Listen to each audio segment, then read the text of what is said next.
Yeah, fantastic result. Lads dug in. We created lots of chances. I thought he could have had 3 or 4 to be fair today, but no, I won't complain with 2. But no, fantastic result. Well deserved. We've lost a couple of goals late on as well, so it was nice to hold out today. Ivan, I think you might have made a point here today. What do you think? Listen, the only thing is just keep doing well, keep doing my best, keep doing well for the team, and who knows what can happen. I mean, obviously it's disappointment, but listen, I know what I'm capable of, and I won't let it put me down. Just keep going and keep doing well for Brentford. Yeah, a bit of extra motivation though here today. The motivation is the boys in the dressing room and the fans, as you can see. I mean, when we work hard, this is what we can do. He showed today what he's about. Great quality, great battling skills, hold-up play, and he can finish. So, fantastic today. Fully deserved the 2 goals. And the defending wasn't that bad either. You kept Haaland quiet. Yeah, the boys were brilliant at the back. I thought Ethan was quality. Winning headers, and interceptions, and yeah, we dug in, did really well at the back. In terms of this performance, I mean, did you expect to reach this level? I mean, yeah, what we're capable of, what we do week in, week out on a training pitch, we can do things like this. And yeah, there might be Man City, but they're humans. Humans can lose games, and I think the dedication and wanting to work hard for each other, we shown that today, and I think we deserve the 3 points in the end. Nice way to finish the first half of the season, Ben. Yeah, very much so. We've waited a long time for this away win, so to come here and get that first away win, fantastic, and it sends off in a good mood into the break, and we need to come back just as well and start over again. Great stuff, gentlemen. Those fans are loving it. Well done. Thanks, man.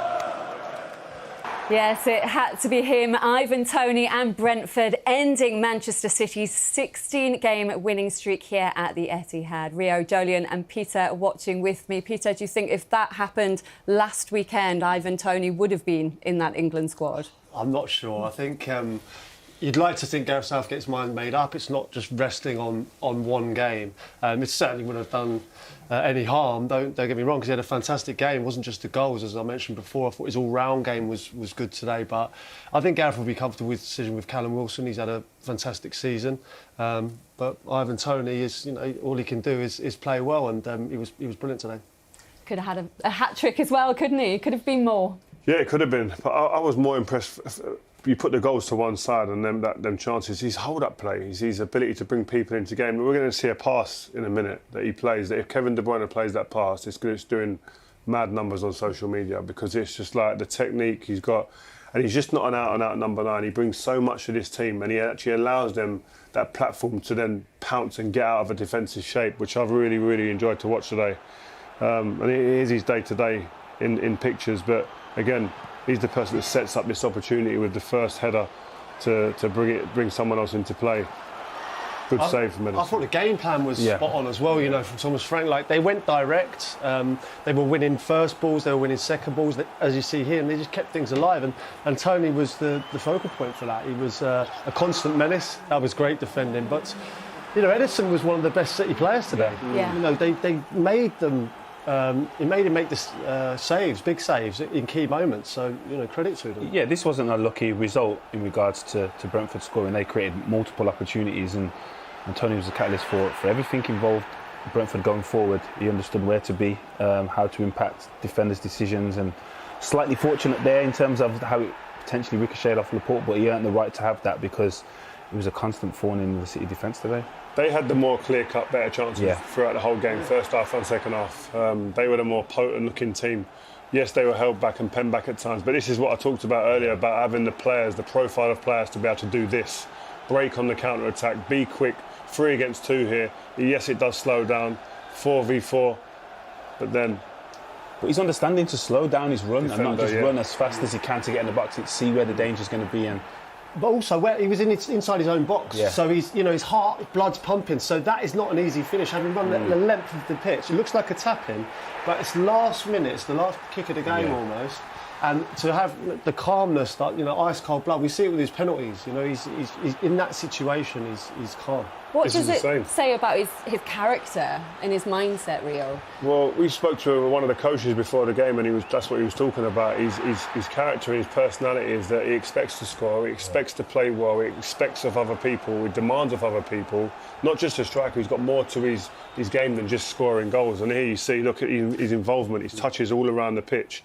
And he's got that belief in his own ability that you can see. He struts about. He struts, but it's a nice strut. It ain't an arrogant strut that you're thinking, oh, he thinks he's too big for his boots. It's a strut that I believe I'm good enough to be at this level.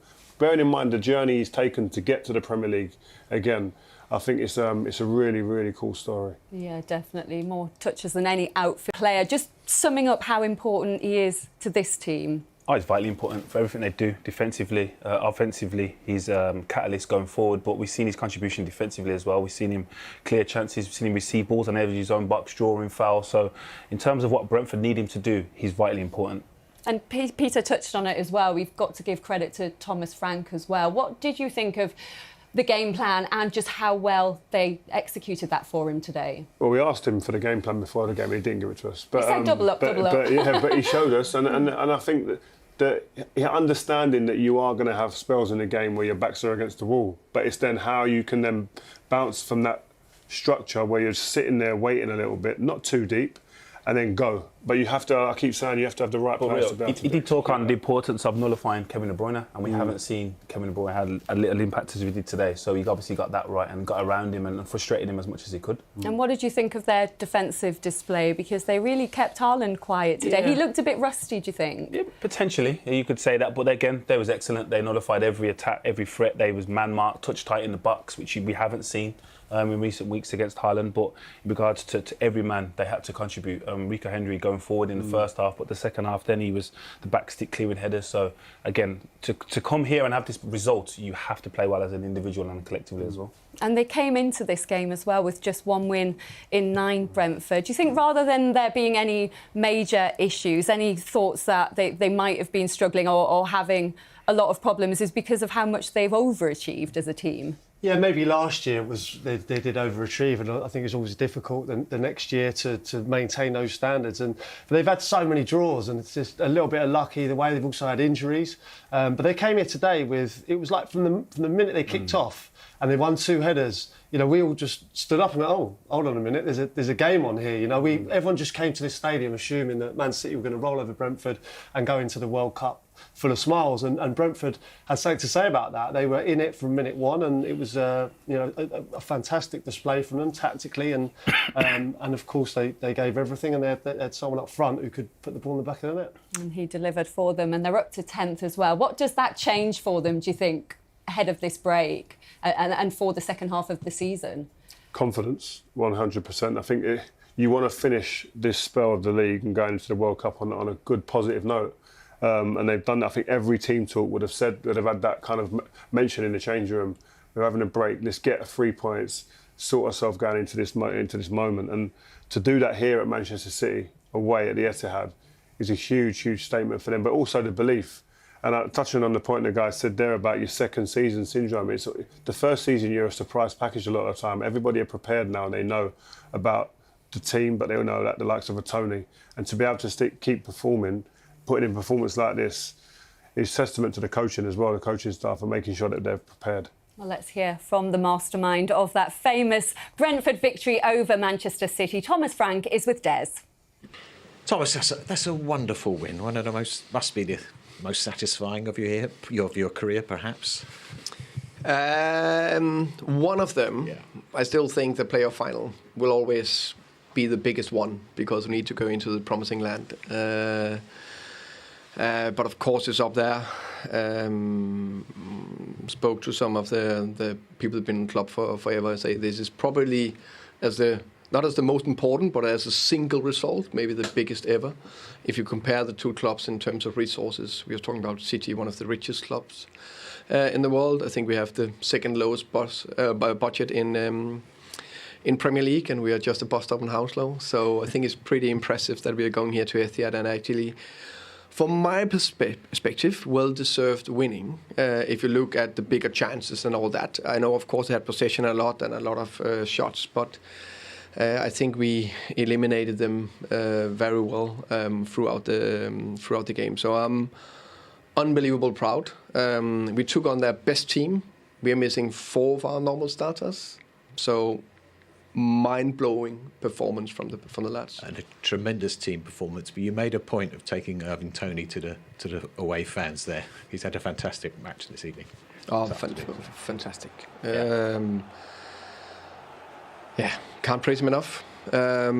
What I would say is maybe the most important thing is how good a person he is, how emotional, intelligent he is about the teammates and everyone around the club. And then, of course, what we speak about here is what a player, what a striker. Scoring 2 goals, should probably have scored 1 more. Imagine having a hat-trick here at Etihad. I thought that was only for Haaland, but today it was close to be for Ivan Toney. You mentioned Haaland. You kept him quiet. Defensively, you were very, very strong today. Yeah, I think that's also impressed me a lot. I don't think many teams have. Which I think we spoke about before the game. How do we eliminate Haaland? I think we did it perfectly. Tried to stop the sources into him, and the few situations where the ball came in the box, we defended brilliantly. Thomas, congratulations. Thank you very much. Thank you very much. Thank you very much. For Thomas Frank to be happy about heading into the World Cup. For Manchester City, though, Jolien, what were the main things that cost them today? Again, you would look at the start and the initial setup that Brentford took and up to a bit direct, and they didn't kind of get the grips to that. They didn't recognise for me that Tony was a threat. Rodri could have potentially dropped a bit deeper up to as a screen. Kelechi knows about that in regards to how frustrating that can be for a striker if he's got a strong man in front of him. We could see in the clips that Ivan Toney obviously likes to play one touch, so if you get someone around him in front of him, it nullifies that. But again, Brentford executed their game plan. We've seen City play like that. We've seen them be frustrated with teams playing deep, but credit to Brentford. Did you think when Foden got that stunning equaliser just before half-time, it was only going to head one way in the second half, Peter? Yeah, well, I mentioned it at half-time. I said, Brentford couldn't let their heads drop because that's a killer blow. When someone scores a goal like that, you've played so well, you've had chances yourself and you've defended so well. Heads could easily go down and go, oh, here we go, they're going to go on and get more. Let's just touch on the strike, number one, because that was an amazing finish from Phil Foden. But going back to Brentford, they didn't let their heads drop. If anything, it was exact opposite. They had a strut about them, and towards the end they kept breaking on City. They had some great breaks and loads of legs, and it could have been more actually. Another one. It was only Haaland in that starting 11 for City who's not heading to the World Cup. 10 of those players. Do you think that played a part? I don't think so. I think it's the last chance to say bye to the fans here and close the chapter on the Premier League for this stage of the season. They weren't at the races completely today. They had no cutting edge in the team, and there's not many times we've said that this season. So you're going to have your days off at times, but Brentford had to execute what their manager put forward, and they've done that ever so well today. Absolutely, and you can hear some reaction from Pep Guardiola in the Score programme today as well, but that's all we've got time for here. Brentford waving their World Cup stars off, very happy today. We can wave you guys off as well. Thank you very much for your company today. Enjoy the World Cup as well. Have a lovely Christmas. It feels weird saying that in November, but we will see you on New Year's Eve for Wolves against Manchester United. Good luck to England, and it's over to Becky and to Jules. Have a good one on the Score.